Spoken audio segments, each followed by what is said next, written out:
አይፎን 17 አብሶ አብርሃም you are boss አብርሃም ዋይ ውድና የተከበራችሁ የዛፍ ዩቲዩብ ቤተሰቦች እንደምን አላችሁ እንደምን ዋላችሁ እንኳን አደረሳችሁ የኔ ውዶች የኔ ማሮች ጾማችን 16 ያው ደርሰዋል የሰላም የፍቅር ፍቺ ይሁንልን እንግዲህ ከ3 ቀን በኋላ ጾም ይፈታል ማለት ነው በጣም ደስ ይላል ሁላችሁም እንኳን ለቡዬ በዓል አደረሳችሁ አደረሰን ቢግ ላቭ ቢግ ሪስፔክት እያልኩኝ ወደ ነገራችን ወደ ስራችን እንገባለን ማለት ነው ለማንኛውም ቤተሰብ ዛሬ እንግዲህ 3 ሰዎች መነጽር አርገው ከች ብሏል እንግዲህ መሃል ላይ ኤፍሬም ነው አዩት እንጂ እነሱ አታኙ ለማንኛውም ይሄን ቪዲዮ ላይክ ሼር ሰብስክራይብ አድርጉ ላይክ አድርጉ ሼር አድርጉ ሰብስክራይብ አድርጉ ምንም አይጎዳ እና ውዶቼ በጣም የገረመኝ ነገር ደግሞ ልንገራችሁ አይፎን 17 ሁሉም ሰው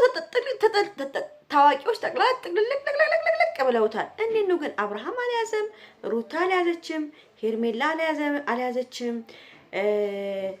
በቃ የነሱ ቡድኖች ብዙዎቹ አይፎን 17 የቡታጅራ ልጆች የያዙ 2 ልጆች ብቻ ናቸው ሃይሚና ብሩኬ ብቻ ሌሎቹ እንዳለ እንደ ማጉል አብርሃም እንደኔ አይፎን 15 ኧረ ምን ሼ ነው አብርሽ ምን ነው በ9 ሚሊዮን መኪና እየነዳ አይፎን 17 300,000 መግዛት አቅቶክ ነው 300,000 እኮ ነች 300,000 ብር ነች እኮ እንደኔ አይፎን 15 ይዘቁት ስላለ ኧረ ምን ሼ ነው እኔ እንኳን አሁን ተፍ እያልኩ ነው አይፎን 17 አራውቄ ነው ታባቴ አምጥቼ እና ግን አልያዙም ለምንድን ነው ግን በጣም ግራ ገብቶኛል ይሄን ነገር ቆርጣችሁ ለአብርሃም አድርሱልኝ እንዴት እንደሆነ አልገባንም እና ቤተሰብ አይፎን 17 እንዲይዙ ነገሯቸው ታዋቂ ሰዎች ናቸው እንዴ ማንንም ይዟል እነሱ ቡድን ምንድነው የቡታጅራ ልጆች እንዳፈር ብር እየበሉ አይፎን 17 አብሶ አብርሃም you are boss አብርሃም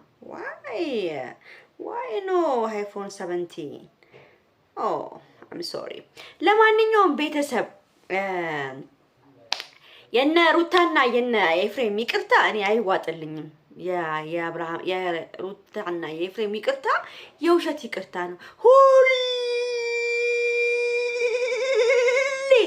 ሁሌ ሩታ ይቅርታ እንዳለች እንደው ሩታ ለምን እንደው ራስን ዝቅ አድርገሽ ሁሌ ይቅርታ እንደምትይ እኔ አይገባኝም ይቅርታ ብለሽም ይቅርታውን እኮ ታፈሽልሽ የተንኮል ይቅርታ ነው ስለዚህ ሁሌ ይቅርታ ማለት አያስፈልግም ሄርሜላ ራሱ ብዙ ጊዜ እናንተ ይቅርታ እያላችሁ ነው የምታጠቁን የእናንተ ይቅርታ ቢቀርብና እንደዚህ በሩቅ ለሩቅ በቃ ብንኖር ይሻላል ነው የምትለው ሄርሜላ አሁን ምን መሰላችሁ ሄርሜ አሁን በቃ መደራረስ የሚባል በቃ አልፈለገችም ከዚህ በኋላ አብርሃምና ሩታ ጭራሽ እንዲገናኙ አትፈልግም ሄርሜ ጭራሽ ለምን ነገር ስለሚመጣ ስለምታውቅ ነገር ይመጣል ሩታና ሄርሜላና አብርሽ ይጣላሉ ስለዚህ ምንድነው አብርሃምና ሄርሜላ ጭራሽ ግንኙነት እንዲኖራቸው ራሱ አትፈልግም ገብቷቸዋል እኔም በሆን እንደዛ ነው ማድረገው ለምን ሁሌም ነገር ሲመጣባችሁ በጣም ከባድ ነው ግን ልጅ ስላላችሁ ደግሞ በፈለገ ነገር ቢመጣ ለላያ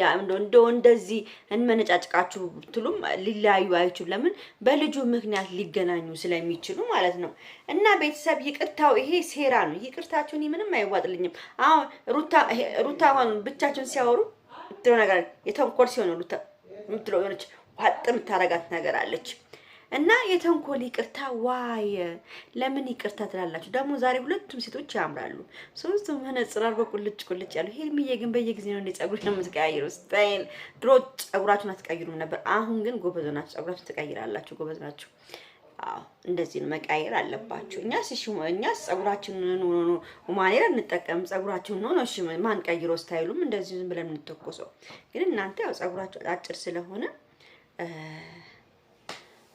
መቀየር ግዴታ ነው ደግሞ ብር በጣም ነው የምታገኙት ብር በጣም ካገኛችሁ ራሳችሁን ላይ መስራት አለባችሁ ብር እንደ አፈር ነው የሚገኙ እናንተ እኮ ሀብታም ናችሁ ባለ ሀብት እኮ ናችሁ እግዚአብሔር ይጨምርላችሁ ነገር ራሳችሁ ላይ ስሩ አሁን ደግሞ መኪና ያሽከረከራችሁ ማየት እንፈልጋለን እናንተ ሄርሚዬ መኪናውን አሽከርክሪ፣ ፋራ እንዳትሆኚ። አብርሽን እንግዲህ ሞቅ ደመቅ አድርገሽ ከራስሽም ጨማምረሽ አንድ መኪና ገዝተሽ እንጂና እየነዳችሁ አሳዩን። ሄርሚዬ ምሩታ እና እኔ ሴት ልጅ ማርያምን ጎበዝ ትሆን ደስ ይለኛል።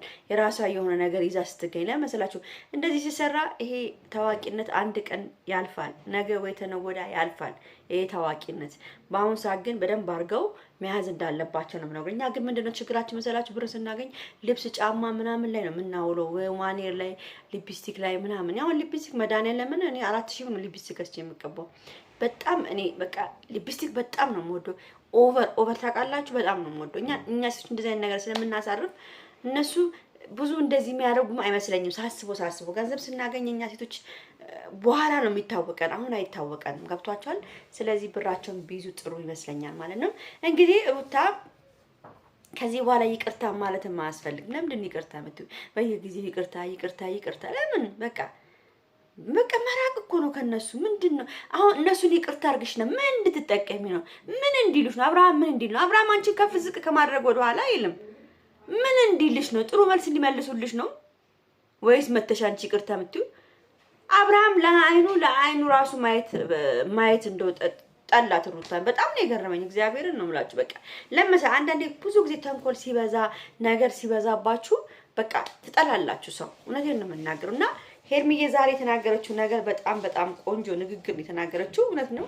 ሁሌ በይቅርታ የታለፈ ነው ነገሩ ሁሉ ወደ ሌላ ነገር የሚታለፈው። እንግዲህ ቤተሰብ አንዳንድ ልጆች ደግሞ ተነስታችሁብኛል። እኔ እኮ ሄርሜል ስለ ሄርሜላ ጥሩ ነገር ስናገር ስለ ሩታ ጥሩ ነገር ስናገር ትነሱብኛላችሁ። እኔ በነገራችን ላይ እኮ እዚህ ጋር እኮ አድማጭና ኮሜንት ሰጪ ነኝ። ልክ እንደናንተ ዩቲዩብ አለኝ፣ ኮሜንት እሰጣለሁ። እናንተ ደግሞ ለኔ ኮሜንት ታደርጋላችሁ። እና ምንም እዚህ ጋር ምንም እኔ ለማንም ማዳለው ነገር የለም። ገብቷችኋል? ዛሬ ደግሞ እናላችሁ ለውሽሚቷ ነው የምትቆሚው፣ ውሽም አይደለችም። አሁን እኮ ውሽምነት ቀረ። ካን የመካና ዲምን ዘማን ይላል አረብ ሲተርት ዩኖ አንደርስታንድ። ስለዚህ ውሽሚት አይደለችም በአሁን ሰዓት። ሄርሜላ በአሁን ሰዓት የአብርሃም ውዱ ፍቅረኛው ነች። ወደዳችሁም ጠላችሁም ሄርሚ የአብርሃም ፍቅረኛ ነች። ውሽሚት ባትሉ ይመረጣል። ውሽሚት ብትሆን ኑሮ በአደባባይ እጇን ይዟት አይሄድም ነበረ። ውሽማ አይደለችም። ውሽማ ስትሆኑት ድብቅ ነው። ውሽማ ማለት ተደብቃ ምትያዝ ማለት ነው። እችን ግን በአደባባይ እንደሚወዳት በአደባባይ እጇን ይዟት እየሄደ ስለሆነ ከዚህ በኋላ ውሽሚት ባትሏት ጥሩ ይመስለኛል። ፕሌስ ውሽሚት ብትሉን ነገር ብታቆሙ። ሩታ የቀድሞ ባለቤቱ ነች። ሄርሚ የቀድሞ የአዲሷ ፍቅረኛው የወደፊት ሚስቱ ነው ማለት ያለባችሁ። እና ይሄን ነገር ለመናገር ነው። እንግዲህ የመረረን እንጧለን። ምንም እናደርግ አንችልም። ይሄን ቪዲዮ ሁላችሁም ላይክ፣ ሼር፣ ሰብስክራይብ አድርጉ። በተረፈ ወዳችኋለሁ። ቻው ባይ